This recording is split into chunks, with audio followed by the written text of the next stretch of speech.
Okay, she says, thank you, Cole, for your messages and support this week. She's down 10 pounds. Why am I retaining fluids? Who cares? Okay? Okay, listen. This is the fucking number one thing. The women are so addicted to the fucking scale that you forget to take your measurement. Take your fucking gut measurement and your hip and ass measurement. If the scale doesn't move, okay, everybody with me, if the scale does not move and you have not eaten for 3 fucking days, how are you holding weight? Fucking water, for fuck's sake. It's water weight. Usually because you're worrying. Fuck. And your cortisol gets cranked up and makes you hold water. You ever notice when you get really good sleep on a long fast, if you're sleeping well, every morning you'll wake up nice and dry looking. You'll dump water perfectly. It's the fucking whiners that are worrying about every fucking hour, every fucking little pound on the scale, and just trust that not eating you'll lose fat. Fuck. Jesus Christ. Like, do you understand? When you don't eat, you lose body fat. Fuck. Take your measurement. Your volume will be getting smaller. Water's heavy. It's a fucking kilo for a fucking liter.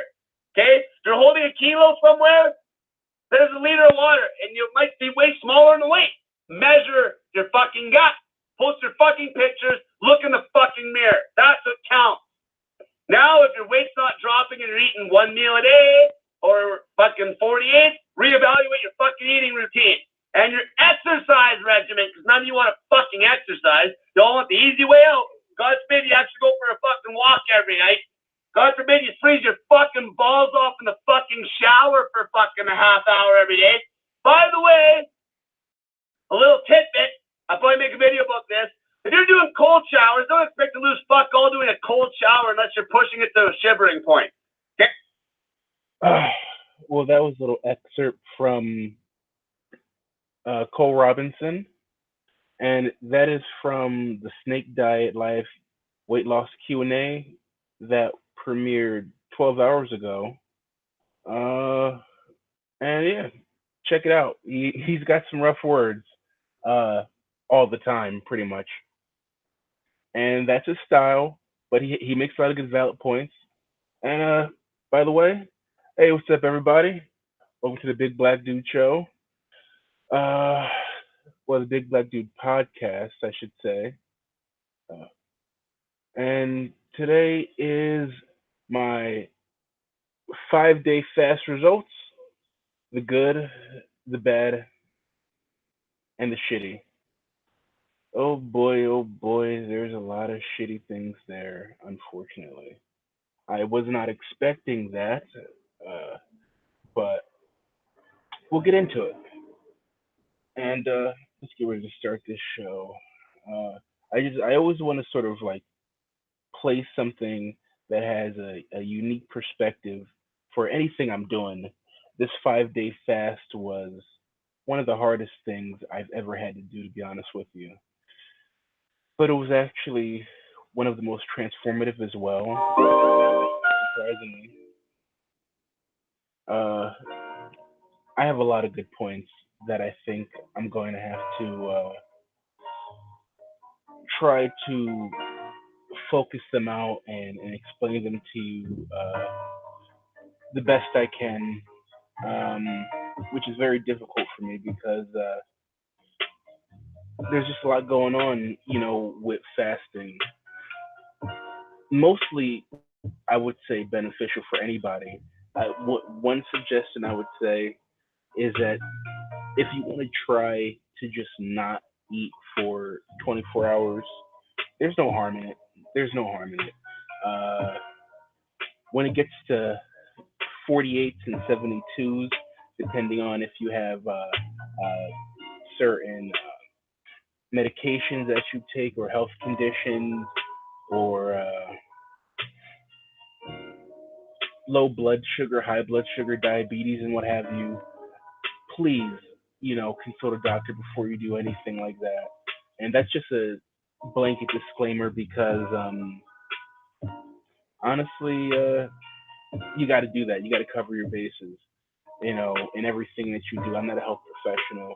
I'm never going to claim to be. In fact, I am the anti-health professional. That's my gimmick right now, because I'm never gonna remember the all the studies and recite things off the top of my head. I just can't do it, and I don't have the time to argue with anybody. I just know what I do and what works for me.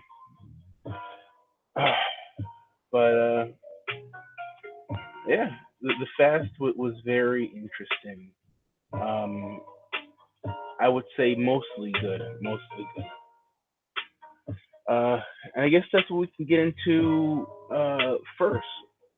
You know, you guys can stretch your legs out and relax because this is gonna be, you know, a decently long podcast. If you guys want to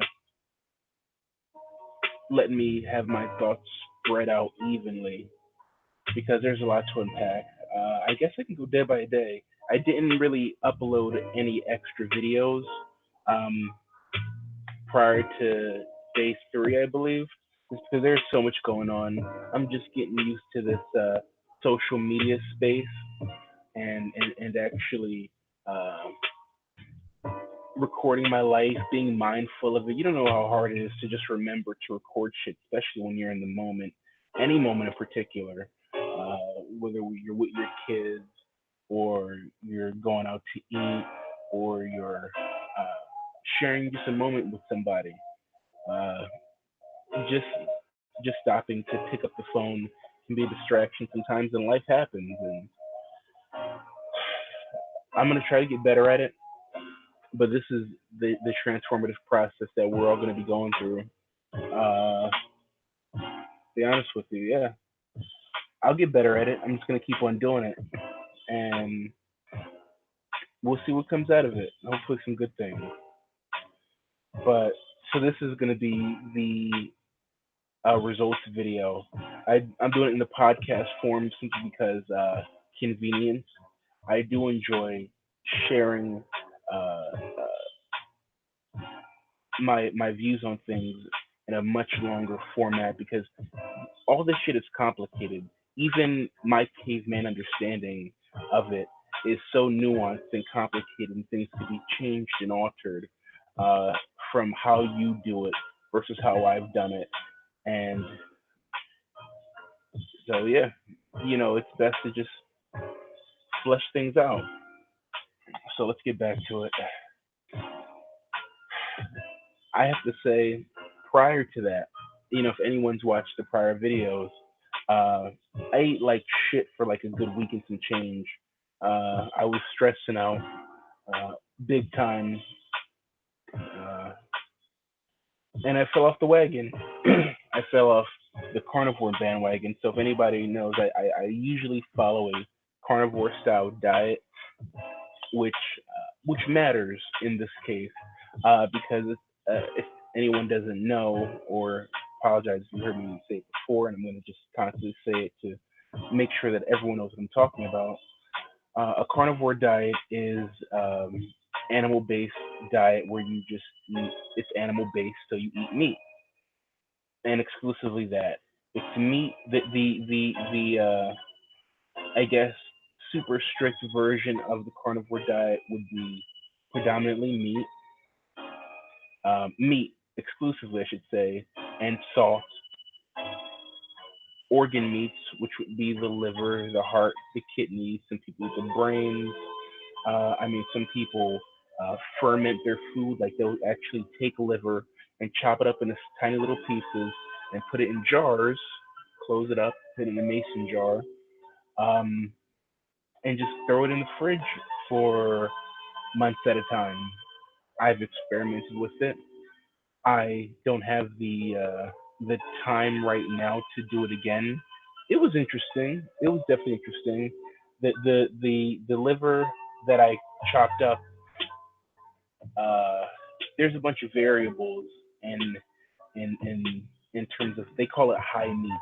High meat is fermented meat, and it sounds ridiculous. It sounds disgusting.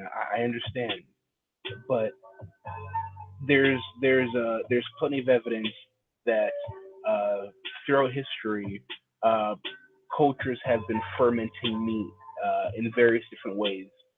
Some people put it underground to keep it cool. Uh, some people, salt it and put it, rack it up somewhere. That's jerky, the origins of jerky. I mean, it's dried meat, but it, it has shelf life to it. Cooling it has a shelf life to it, and actually, the bacteria that gets on it is just like sauerkraut. It's got health properties, you know. Theoretically, I'm pretty sure it does. It's more like a probiotic property, but sourcing is very important. And this is if we want to get into a more in-depth conversation about high meat. I would suggest looking up Primal Edge Health. He's definitely one of the people that inspired me to actually try high meat for the first time. And I finished the whole jar, and it wasn't amazing tasting. It didn't smell that great. I mean, I even eat at this point. I've lost any fear of eating raw meat, raw ground beef mainly, maybe some raw. That's it. That's the only thing I'm okay with. Raw ground beef. Ground pork, I'm not trusting it. Ground chicken, fuck that. Um, and maybe like organ meats, maybe I'll try raw. I did try liver raw. Ground beef, like I said. Uh, Raw fat from a bovine animal, like a cow or a lamb or something. I had raw lamb, um, and no health adverse effects on it. And I'm not saying that I'm not suggesting that germs don't exist and bacteria don't exist because they fucking do. But there's a lot of other factors that go into it with the quality of the animal, how long the meat's been out, spoilage, things like that. It's not just if you get a freshly butchered a piece of meat, then it goes from the sliced up, packaged up butcher, then goes on the shelf, then you go get it and it comes to you. It's usually not that fast, but you get the idea. If you take that ground beef home and just take a piece of it and eat it, you know, you'll be fine most of the time. Most of the time, it doesn't. I'm not saying it's a guarantee that you won't get sick from that shit because how the meat is handled is very important. If you get it from somewhere like Walmart, I say try it anyway so you can sue. You know what I mean? They have the money. But chances are, if it's a place where there's millions and billions of dollars on the line, they're gonna try to source their meat as cheaply but as good as humanly possible to make sure that they don't lose money handling the fish. So yeah, that's the carnivore kick. So and that's very important. The reason I brought up the carnivore diet um, is because the eating habits that I've been used to can drastically affect the results of something like say um, fasting and what you ingest afterwards. When, the carnivore diet, when it earlier on, like maybe 6 months ago, maybe a year ago, the word on the street was that it was a great elimination diet. People were trying to use it as a negative until all the proponents of it said, yeah, it's an elimination diet. You're eliminating all these negative properties, the plant matter, the chemicals, the pesticides, the lectins, the oxalates, all these things that can be found in food, in food other than meat, mainly fruits. Well, not fruits. Sorry, fruits are pretty safe. Vegetables, grains, and processed foods, processed fats. Uh, yeah, there's a lot of negative properties in a lot of the food that we eat, and if you just take a good look at the research that's sort of been deciphered and uncovered, a lot of the research that they cite is not new. A lot of the research that carnivores cite are uh, old news that just was either buried or never got enough coverage to be revealed.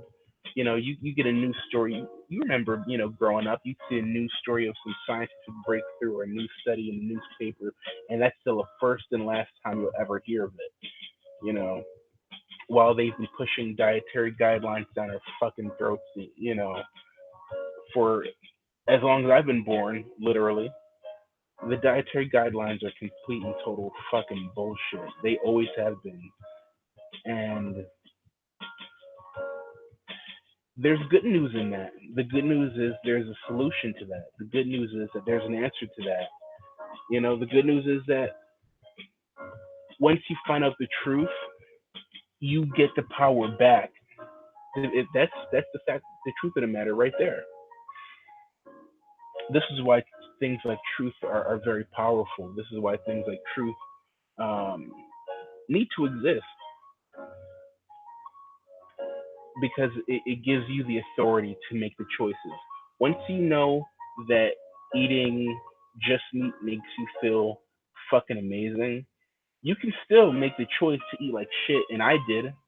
I'm not saying I'm above that, but I know I made that choice. I have some form of authority on it.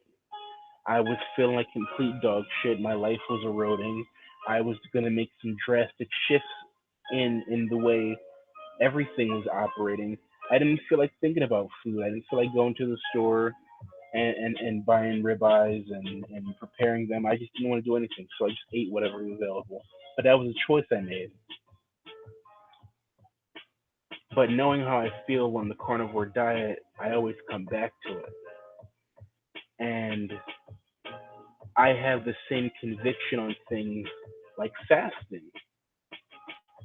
I do feel like fasting, like the carnivore diet, has tons of health properties uh, that are very uh, largely documented throughout literally history. If everyone who's religious, which is going to be most people who in the fucking world, period, grew up with some sort of religious background. Every culture has fasting. Christians are supposed to fast. I don't know what American Christians have done. They don't, or Catholics. Everyone's supposed to fast, but I never grew up fasting. I always read the word of fasting. We always spoke about fasting in the scriptures, but I've never participated in things like fasting. I'm not saying that they don't do it, but on the level that I was raised at, I wasn't doing it. So, but I guess ultimately, in terms of being a man and embodying God, which I'm starting to think more and more that's what being a man is about. Being a man and sort of embodying God, embodying his principles, or rather embodying his principles um, to the point where you're trying to enact, you know, Christ-like behavior. You have to. The word isn't just something to be read; it's supposed to be practiced and studied and done. So I'm assuming he would, Jesus, the Lord, Buddha, uh, the Dalai Lama, who cares? They all want us to fast. They've all told us to just stop eating from time to time. Socrates and Plato and Aristotle and all those philosophers would fast for days, and they said that it gave them great mental clarity, which turns out, interestingly enough, even though they were geniuses, it turns out it was fucking true. The mental clarity you get when you fast is like no other. It's almost like you get a brain scrubbing. Like literally, they just scrubs the shit off your brain, and you think a little clearer, and you're a little more focused, which makes total sense if you think about it. You know, uh, if you're in a starvation state out in the wild, you're gonna die. So you have to be alert. You have to be vigilant. You have to constantly be searching and scrounging for food. And even you may get shorter bursts of energy, but you do get bursts of energy. Throughout those 5 days, man, my energy was going up and down and up and down and up and down. It was ridiculous. I mean, I would I would there was a point probably by day three where I got enough energy to do stuff. Like I was doing stuff around the house. I went for a walk here and there, even recorded bits and pieces of one. Uh, and after I'd come back, or after I was done doing the dishes, I would have to lay down. I would have to lay down because I was exhausted, and I either A needed to sleep or B needed to eat something. And I did not want to do B. I did not want to eat something, so I laid down because my energy expenditure was just so low. And that sort of creeps into sort of the bad aspects of it. But on the positive side, you do get energy fluctuations. And I would say they're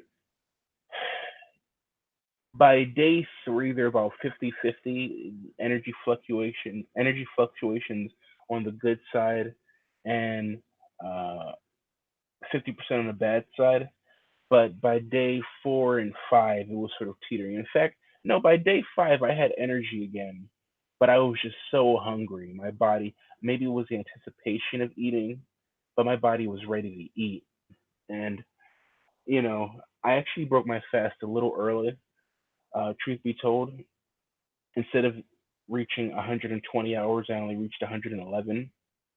Sue me, so I was 9 hours early, but logging in 100 not eating hours was enough. And surprisingly enough, I didn't drink coffee right here until day five, and which coffee right now isn't really that great for me because my digestion still isn't okay. It still isn't 100% from the fast, if we're being completely honest, because man, getting back to some of the ugly, some of the shitty. Oh my god, my stomach has been so bad. I have not slept in the past 2 days. Well, one because I was doing another project, but second part two, I stayed up because I was getting up every maybe 20, 30, 40 minutes to empty out nothing. Like, oh man, till even this morning, you know, I told somebody today that I had no idea that your asshole had a gag reflex. Like like I didn't know an asshole can dry heave, because it was just like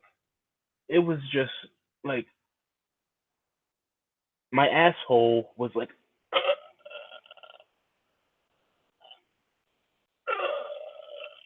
I hope that's not too disgusting. Sorry. I like to animate, and I haven't really animated too much on these. So, and that was a mild animation. I could have went more over the top, but yeah. And it is painful. Still, I mean, there was a little blood on my stool, but I hope this is not getting TMI. I hope by the tongue in cheek uh, title I put, you had some idea that it was going to get a little disgusting and crude, and I didn't know if we were going to get into it just yet, but here we are. And let me find some more music. I do enjoy the music playing while I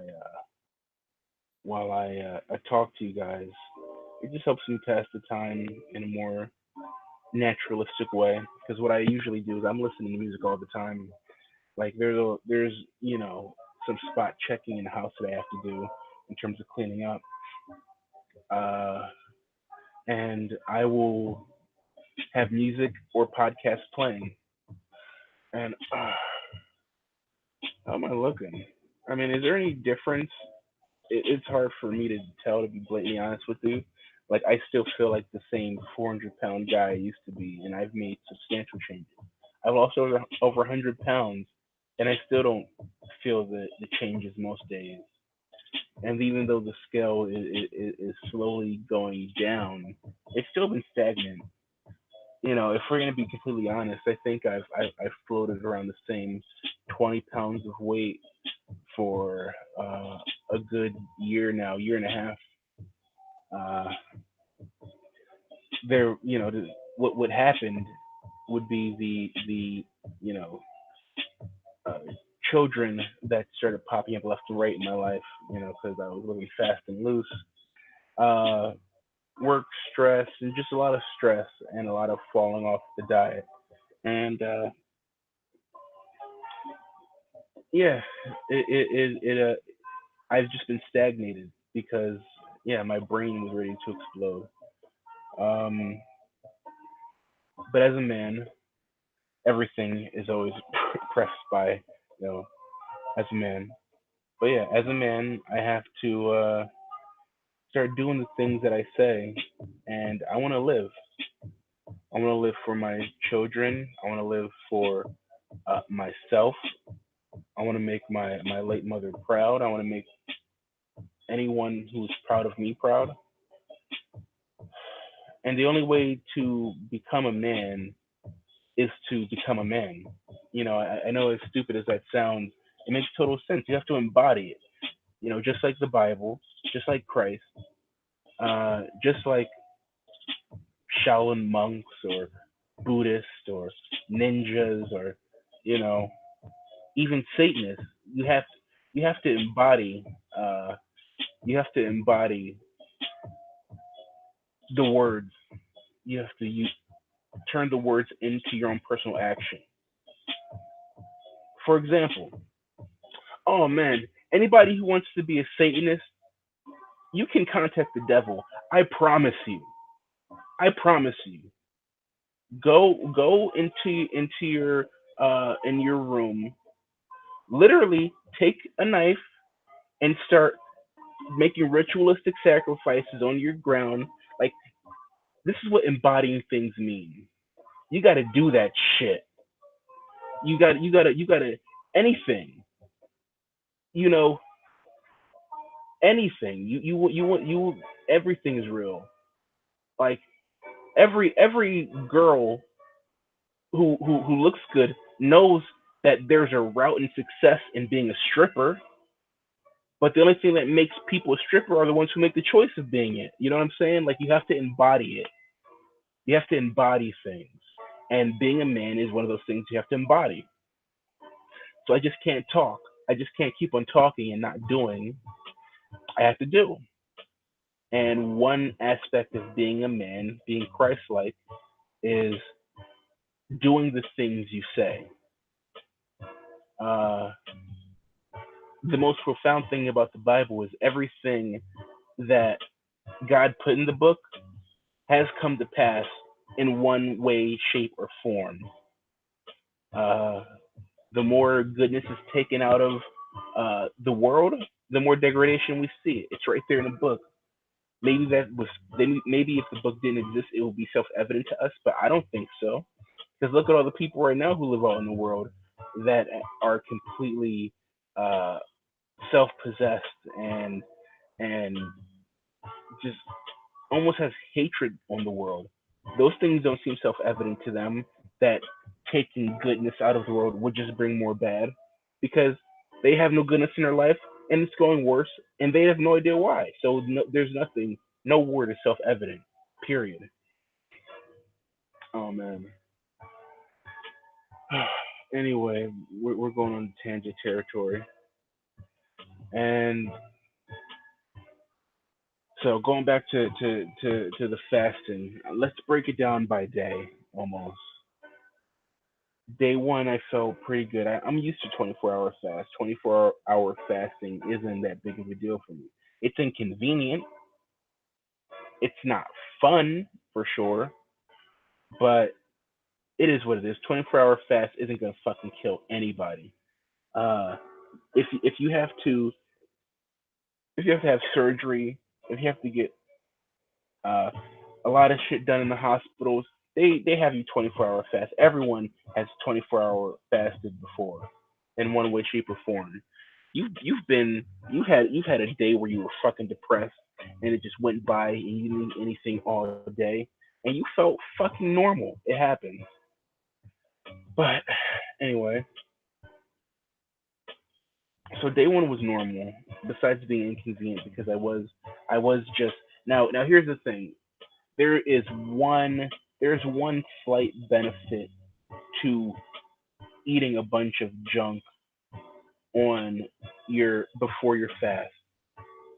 And it's you might be hungry, you might be crazy. No, there's different. You might be crazy. You might be very crazy, but you won't be hungry for 2 days. That's a fact. That's a simple fact. That you want a life hack? Go ahead. Experiment. Go on right before your fast.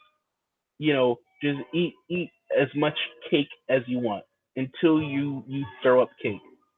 Guess what? You'll be craving that cake maybe the next day in the afternoon time, but you will not be hungry. You won't be hungry, and you'll know you won't be hungry because hunger. We all know what hunger feels like. Well, I don't know. I can't honestly. I can't say that anymore. I used to think I knew what hunger felt like until I started like eating healthy, and I guess I started eating healthy and cravings went away because there's a cravings went away as frequently because when you eat regular, and I haven't eaten regular full like long term for like maybe 3 years now, but you can't distinguish hunger from craving. It's all one and the same. Honestly, you know, when like I'm bored, let's go eat something. There's no hunger in that. That is strictly craving. Seeking that dopamine rush. Or if you're sad, let's go get some ice cream. That's not hunger. But since eating is so interwoven into your life and getting those dopamine fixes so interwoven into your life, you can't really discern it. So when I started eating healthy, that was one of the first big things I noticed. Um, I was able to discern between when I was craving something and when I was hungry. Uh, and hunger just becomes relative. I wouldn't say became; it's still relative. You know, some days I can just go, I don't feel like eating, and some days, particularly after I've worked out or I went to work or I did anything else, um, my body wants calories. My body wants food. It wants nutrition. Versus it just wants to eat shit. There's a difference, and I think people know about that difference more than they like to admit. But I don't know. I haven't been normal in a while. But yes, if you carve up, you won't be hungry for 2 days. So I wasn't hungry for 2 days. I was crazy like a motherfucker, but I wasn't hungry. And then day two, I started feeling that by the end of day two, I think, and you will still get some great sleep if you carve up the day before. That next night, you will still get good sleep. I promise you, because those carbs are still going to be in your system. And day two, sleep wasn't as amazing, and cravings were getting up there. And by 40 hours in, I think I was starting to get hungry. And I haven't really rewatched my videos, but I'm pretty sure I think day three hit. Was it diarrhea at day two or three? Whatever. Oh man, the diarrhea. It was bad. It was bad. I remember it first occurred when I was, walking to the store with my boy. Um, and I can just remember getting that feeling because here we go. When you follow the Cole Robinson snake diet guy, there will be a time where you will shit your pants. Period. There's no way. There's no way anybody drinks no salt and salt in perfect measurements all the time and doesn't find themselves in an inconvenient fucking situation where they shit their pants. You have to. There's no way. There's no way. Because I have done it several times. In fact, I use snake juice, the Cole Robinson, not patented formula because anyone can do it. He just put it in a convenient package. But I use snake juice specifically to shit now. I don't even buy potassium citrate anymore or magnesium citrate to shit. I just drink salt and no salt powder, and usually within 30 minutes, I'm fine. That shit will make you shit. Like it's the best laxative in the world. So anybody who's dealing with constipation on keto, try salt and no salt. Just like I don't know how much, just enough till it tastes the water tastes fucking disgusting. Drink it down and you will be on the toilet in a second. Keto people thinking about carnivore. You know that what's that called? You know that constipation that you regularly get? That shit don't happen on carnivore. Oh man, the 2 years I was on keto, the digestion was the only thing that was the problem. It was the only thing that was the problem. My stomach still felt like shit, those vegetables. Man, if I had too much, what vegetable? Green peppers, stuffed peppers. My fucking god, stuffed peppers got the tomato sauce and the cheese in it and the ground beef, and it's just like so good, and you bite into it, and I just use my hands, like eating healthy. I don't got time. I make too much shit. I eat everything with my fucking hands anyway. So so the stuffed peppers, oh, they taste so good. I just eat it with my hands. Man, I would be toppled over all the time. There were many nights where my stomach felt like complete shit on on keto, and I can admit that now. When I was a keto fanboy, or the next health nut bandwagon jumper guy, I forgave a lot of good points that people made, and the digestion on keto was definitely one of them. It will still fuck you up. You eat you eat 3 almond flour cookies, fresh made, you're fucked up. Like your stomach is rocked. You want to eat some too much kale, your stomach is fucked up. You want to eat too many green peppers, your stomach is fucked up. You want to eat too many onions. Onions never really bothered me too much. I think because I've always been used to eating them. Uh, what is it? Radishes were okay, even though we're nightshade. But yeah, you notice all these things. Certain vegetables will fuck your stomach up if you have too much of them in large or small quantities. Meat doesn't do that to me. So yeah, anyone who's on keto who wants to transition to carnivore, there are some there is a safe haven for your stomach. I promise you. Even if you are on keto, maybe just take a few days of the week and just don't eat any vegetables. Try that out.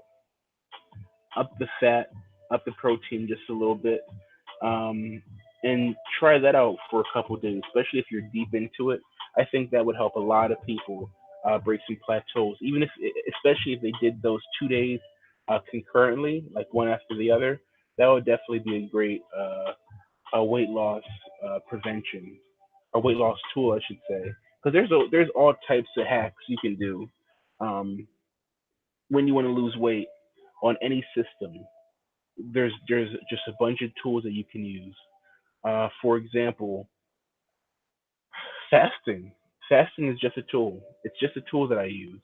When if I want to lose weight relatively quickly, I will just not eat for a couple of days and try to get proper rest, because oh man, by day three my rest is getting shitty, and this is I think, oh, my stomach's starting to hurt right now. Oh my god. Uh,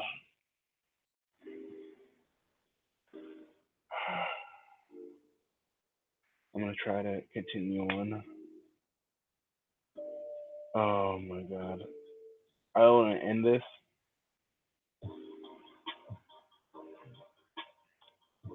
I mean, I can always just go take a poop and then edit it out, you know, or I can just leave it in. Fuck it. Oh man, Cole, you gotta help me with this shit, man. After 5 days, my digestion has not been good. Now I'll tell you what I did, what I ate when I broke my fast. When I broke my fast, I roasted a chicken, right? And I did something that I haven't done in a long time. I put a lot of pepper on that turkey. I mean, on that chicken. Oops, my music died. I put a lot of pepper on it, and I think that might have had an adverse effect. Um, and I put a lot of crushed red peppers on it, and chili powder and things I haven't eaten in a while. So I know it sounds stupid, but those vegetables could possibly be doing some damage. Those little seasonings could do damage to you. And I think my stomach was in such a sensitive state from not eating for 5 days, and I did overeat the chicken a lot. I think that could definitely have had some negative adverse effects. It might be the pepper, because here's the thing: when you're on an elimination diet, and everything you add, you have to be mindful of. Even something as simple as black pepper, even something as simple as chili powder. Your stomach, if you haven't eaten in 5 days, everything in your stomach, the bacteria that was in your stomach that ate things that ate what you ate didn't eat. So the motherfuckers died, and a lot of the motherfuckers died like not eating. Minus that can clear out your gut microbiome pretty fucking quick. So reintroducing things can have adverse effects because those uh, little bacteria things in your stomach aren't there to eat and feed and resupply themselves and regenerate and support them. And this is a dummy. This is a dummy's answer to this. So if it sounds fucking ridiculous and you know the right answer, can you please explain it to me below? I'm gonna ask a lot of people for advice and to explain some of the nonsense that I say because I have no idea. I've been studying this shit for 3 years, and when I get on camera, I forget all of it. Um, makes me think about how much I retain this information. But again, this is all about intuitive eating. Intuitive eating means caveman eating. Well, for me, it is. Uh, well, I think I went into everything in great length. I could probably make this longer, uh, but there's actually going to be a showing on this house today because they're trying to sell this piece of shit. Um, Good on them. There's going to be a lot of huge changes coming up in the future. I'm going to be relocating eventually, so look out for some new digs there. My equipment's going to stay the same because I do not have any money to get any new shit. You know, that ain't happening. So enjoy the lo-fi production value for as long as you can because it's probably going to be some bit, be a little bit. So get real comfortable with this setup, you know, unless something miraculous happens, which it could, which it could. There's been a huge sort of paradigm shift in that I've been feeling come over my life, and I'm very hopeful for things to work out the way they need to. I just have to keep on following my intuition, embodying the things that I say as well, and for better or worse, pursuing what I feel is most meaningful.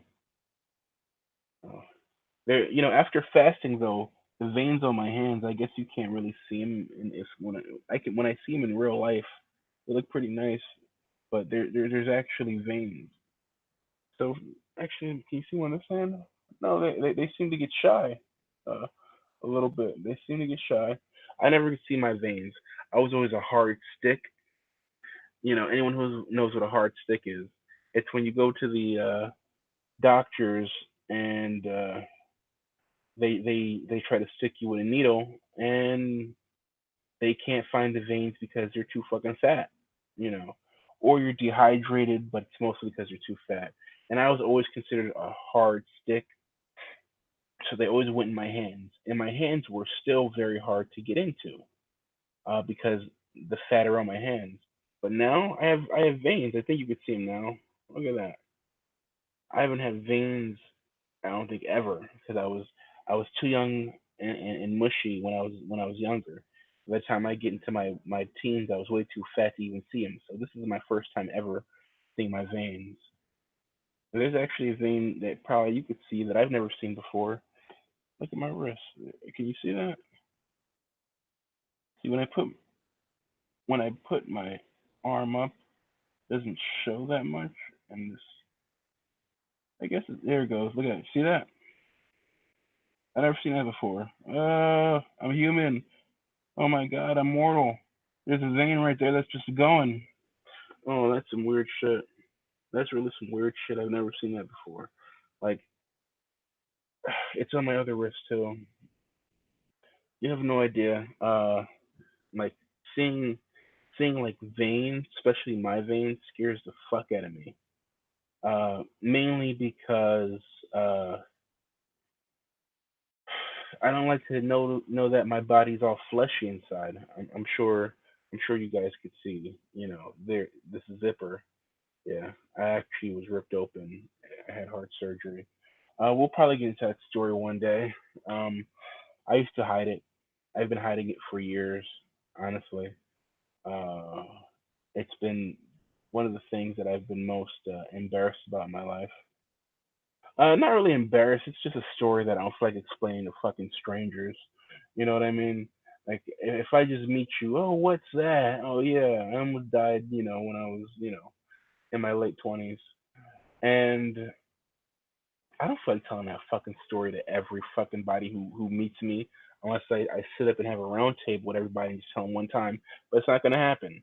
Everyone's gonna have the same story. They're gonna make me relive the same experience, which I'm fine with reliving. But it's just annoying to share things with people who don't matter to you, which a lot of people, for better or worse, don't matter to me. Uh, but the ones who do matter to me are of esteemed value. So don't think I'm just a piece of shit to be a piece of shit. But yeah, staring at mortality is a very interesting thing, and I am no stranger to death. Unfortunately, no stranger to it. Um, and there's if anyone's watched Harry Potter, there's that scene where after Harry Potter sees um,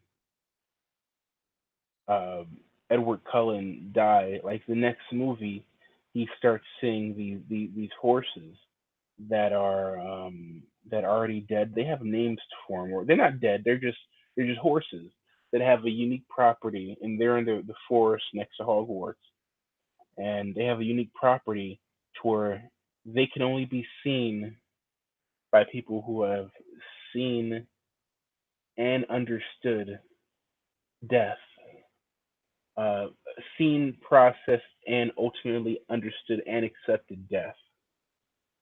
And the I know other characters can see them for sure, especially more the adult characters, the teachers and stuff. But most of the kids didn't see them. But I remember Harry Potter and that weird blonde chick could see them. Trivia question. You guys could win $1. Name that the chick, the character, and the actress if you want of that movie. But it's very symbolic that once you've uh, seen death and wrestled with it and sort of learned to accept it, it changes you in a way. It changes your perspectives in a way. And even me doing these videos. I mean, it's a very indulgent exercise, I would say, for sure. To podcast yourself out in the world like everyone else who thinks they can make a buck doing it, or wants to get their voice heard. And I mean, everyone's doing it now. I should have been doing it a lot earlier because I was an early adopter of YouTube's going to take over the fucking world. I didn't know how they were, but I knew years ago. And what was it?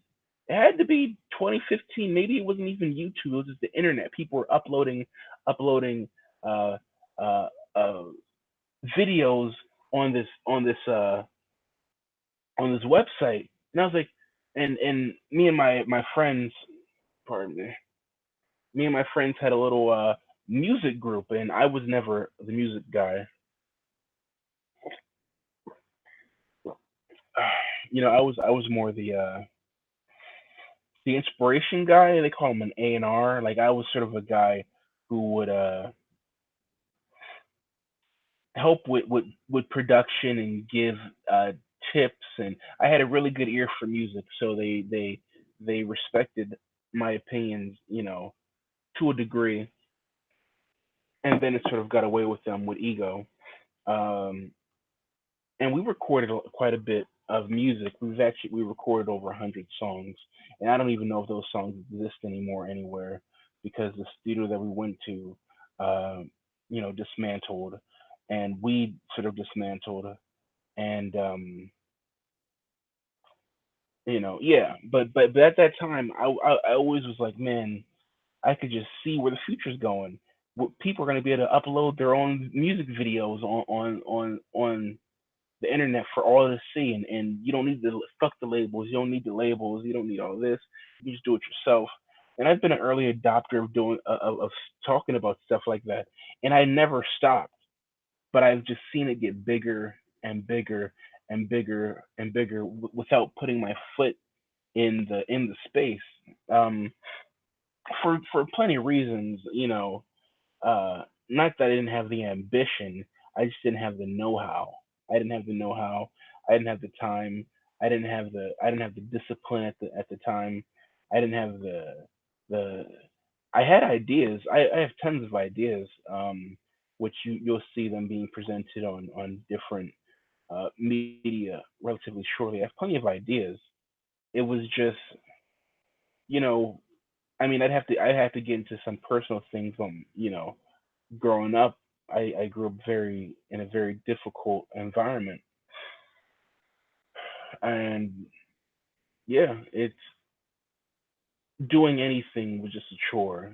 Uh, when when uh, when you felt for the safety of the people in your house, when you're on panic mode, pretty much your entire childhood, you're not really thinking about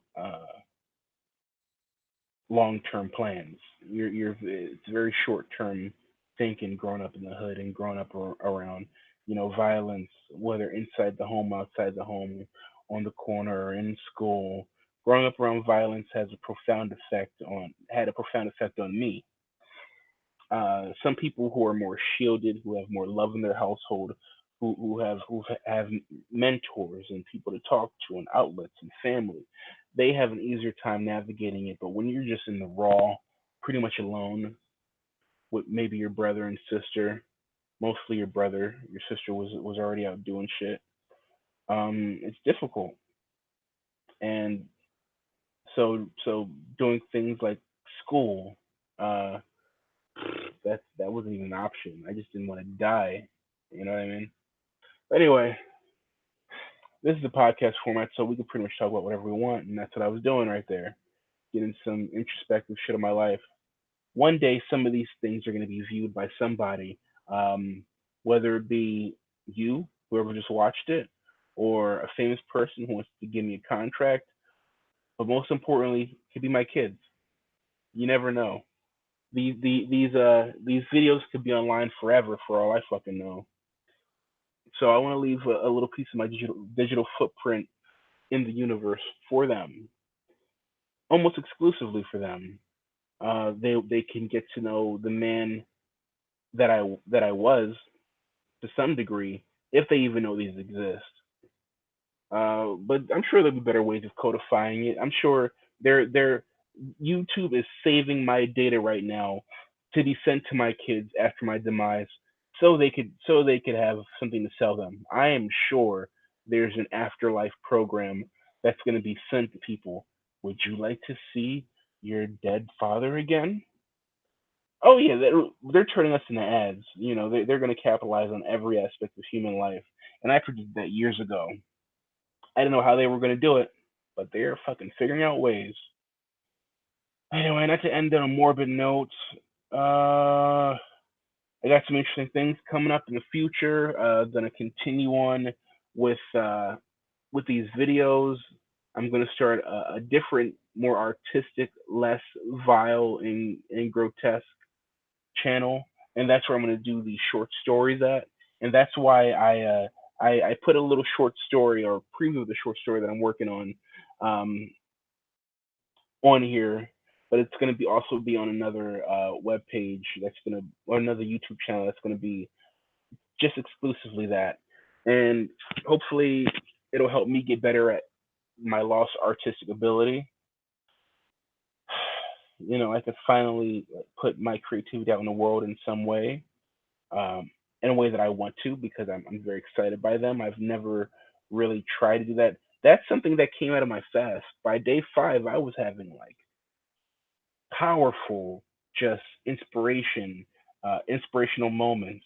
Like I was having almost like fever pitch like ideas and dreams. Like it was almost hallucinating in a good way. My brain was working way faster than I can collect the ideas, and one of them was for me to just draw on my computer and see what comes out. And something pretty cool came out, and I'm gonna just scratch that itch and see what happens. So be sure to look out for that.